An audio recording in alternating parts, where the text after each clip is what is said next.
জীবজগতে বাসা তৈরি করা হয় প্রধানত সন্তান পালনের জন্য। বাসা তৈরি করতে সবচেয়ে বেশি এগিয়ে রয়েছে পাখিরা। তবে বোলতা বা উইলিং পোকা বা আমরা যেটা বাংলা কুমার পোকা বলি, সেই পোকাটি সামাজিকভাবে মাতৃত্বের এক সুন্দর নিদর্শন, যা বাসা তৈরি করার জন্য খুবই উপযোগী। মা বোলতাকে কেউ শিখিয়ে দেয় না কীভাবে বাসা তৈরি করতে হয়। প্রকৃতিতে এদের বিবর্তন এমনভাবেই ঘটেছে যে মা বোলতা জানে কি করে তার কাজ করতে হয়। মূলত বাসা বানানোর জন্য উপযুক্ত মাটি খুঁজে এনে তাকে লালা দিয়ে ভিজিয়ে নরম করে একটু একটু করে গড়ে তুলতে হয় ঘরের ছোট্ট কোনো জায়গায়। বাসা যখন প্রায় তৈরি তখন খুঁজতে হয় নধর কোনো গুটি পোকা। এই পোকাকে সে হুল ফুটিয়ে অসাড় করে সেই বাসার মধ্যে ভরে দেয়। তার গায়ে নিজের ডিম পেড়ে আরও মাটি এনে বাসার মুখ বন্ধ করে দেয়। অসাড় গুটি পোকা বেঁচে থাকবে কিন্তু পালাতে পারবে না। কোনো কোনো কুমোর পোকা একাধিক গুটি পোকা এনে বাসাকে বোঝাই করে।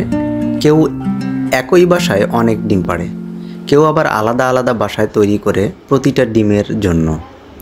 বাসার মুখ বন্ধ করে দিয়ে উড়ে যায় বোলতামা। তারপর সন্তানদের জন্য রসদ জোগাড় করে। তাদের সুরক্ষিত করে কাহিল হয়ে পড়া মা মারা যায়। ডিম ফুটে বের হয়ে ছোট লার্ভা ছানারা। প্রজাপতিদের মতো এদের ডিম ফুটে বের হয় গুটি পোকা, যাদের কাজ শুধু খাওয়া আর বেড়ে ওঠা। বাড়তে বাড়তে যখন বেশ হৃষ্টপুষ্ট হয় তখন এক সময় নিজেরাই বুনে নেয় গুটি।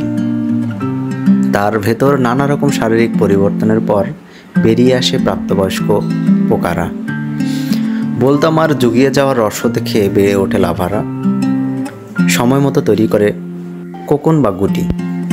শেষে মাটির দুর্গ ভেঙে বেরিয়ে আসে বোলতা স্ত্রী বা পুরুষেরা।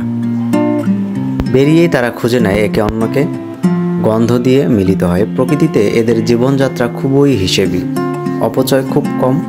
পুরুষদের প্রয়োজন ফুরোলে তাদের জীবনও শেষ হয়ে যায়। দিনের বেলায় খোলা হাওয়ায় উড়ে বেড়াবার সময় তাদের খুবই সীমিত। সদ্য আলো দেখা মা বোলতা তাদের সামনে তখন অনেক কাজ। নিজের সন্তানদের ভবিষ্যৎ গড়ে দিয়ে যেতে হবে যেমন তার জন্য দিয়েছিল তার মা।